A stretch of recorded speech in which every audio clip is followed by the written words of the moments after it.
Right now, let's go to Fred Thompson about to address his audience. Let's listen in. While we're waiting, early in the process, I wanted to come here and speak to you from my heart. Tell you how much I appreciate you. Tell you how blessed that Jerry and I feel to have friends like you. Means everything in the world to us. I can't tell you how much I appreciate you and what you have done. I want to thank Jerry, who's been my strong right arm. I want to thank my family. My son Tony is here with me tonight. My grandson Nick. My little babies are in the bus. They need to get home tonight, so we're turning it up a little earlier than usual tonight, I suppose. But we appreciate you. I want to thank my mom, who's in the hospital tonight recuperating. She's been a little bit under the weather. I want to thank my grandkids, everybody who has put their heart and soul into their support of me and what we've been doing. I want to thank the people who travel with me, the people who have been with me from the very beginning and travel all these roads and all these miles with me, mostly with a smile on their face and putting up with me and working for the cause that we all believe in so much. I want to thank my supporters in South Carolina. Thank you very, very much.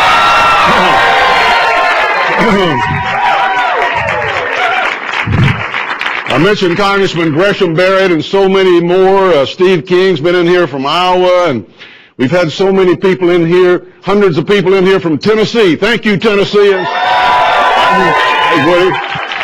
Good to see you, buddy. People that I have known just about all my life, people who know me best and have been with me the longest, and everybody else from across the country who have meant so much to us.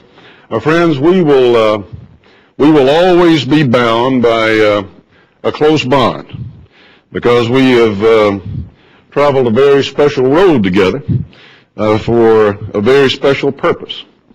You know, it's never been about me. It's never even been about you. It's been about our country and the future of our country. About our country, about the future of our country, and about our party's role in that future. And because of your efforts and because of our working together, our party is being required to look itself in the mirror, decide where it's going, decide who it is. Our country needs strong leadership, needs our party to step up, assume the battle of leadership again. But we need to remember that we need to deserve to lead, and that's what all this is about, is deserving to lead.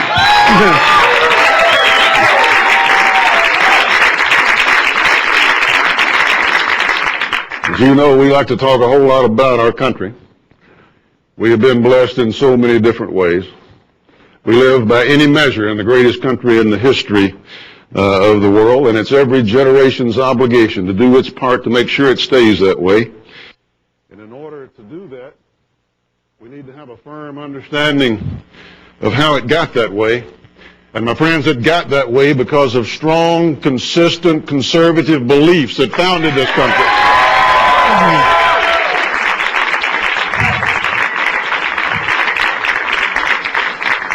These are the beliefs that form the principles, that form the underpinnings of this country from the very beginning. Our founding fathers had it right off the bat. They understood the wisdom of the ages. They understood that there's a certain thing called human nature, both the good side and the not so good side sometimes. They understood that in this old changing world there are some eternal truths. And they stated them in the documents right from the very beginning. They reminded us in the Declaration of Independence that our basic rights come not from any government, but from God. They set forth in the Constitution of the United States the way we were going to separate power out in this country, both at the Washington level and throughout the country. A little system called federalism. Not many people talk about it much, but it just kind of underpins everything else we do. Because our founders understood that a government big enough and powerful enough, centralized enough, is big enough and powerful enough to take anything away from you.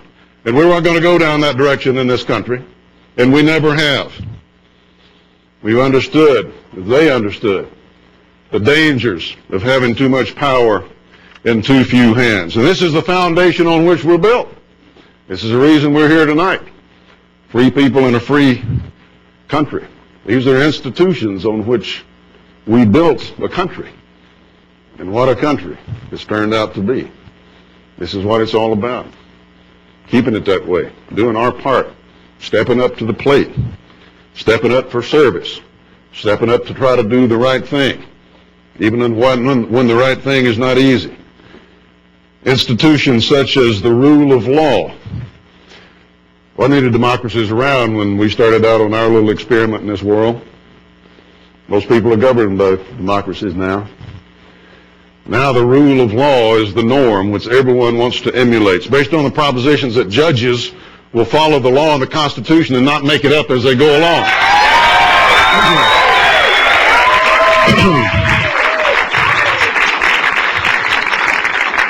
Based upon the value of a market economy and free people doing free things in a free society, unafraid to trade with their neighbors. Based upon the notion that we don't tax and regulate our people to death. Based upon the notion that we don't spend money that we don't have. And we sure don't borrow against our grandchildren's future.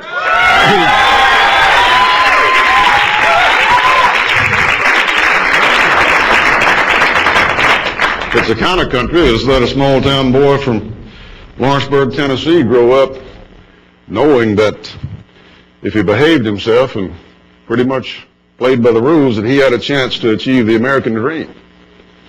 Where I grew up, it wasn't all about dividing up the pie and rich versus poor and boss versus employee and all that kind of stuff. It was about making the pie bigger and going out there and enjoying a free country.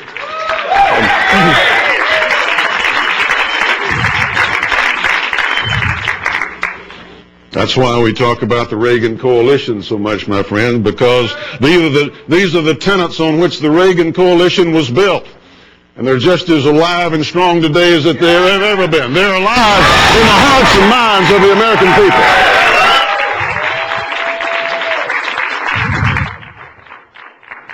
people. Those are the principles that have made us a successful party over the years. And those are the principles that's made us the freest, most prosperous, most powerful country in the history of civilization. And when we've stood for those principles, when we've stood strong, the way many of us had an opportunity to do in 1994 and came to town, and were able to pass welfare reform, 5 major tax cuts, balance the budget 4 years in a row, stand tall for the Second Amendment, stand tall for the rights of the unborn. People haven't changed their minds about those things. We need to convince them we haven't changed our minds about them either.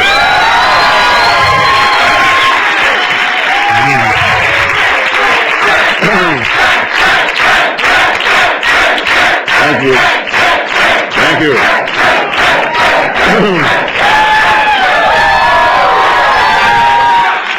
My friends, we live in the country that sacrificed more blood for the freedom of other people than all the other countries in the world combined.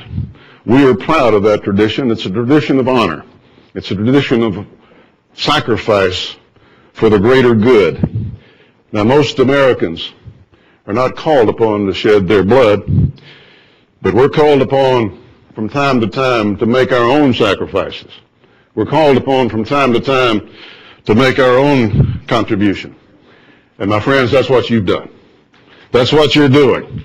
And I'm so proud to stand with you in that regard, and we'll always stand strong together in that regard. We'll always stand strong together. And I can't thank you enough for that. Thank you, and God bless you. Thank you tonight. Thank you. Thank you very much. Stand strong. Stand strong. Thank you.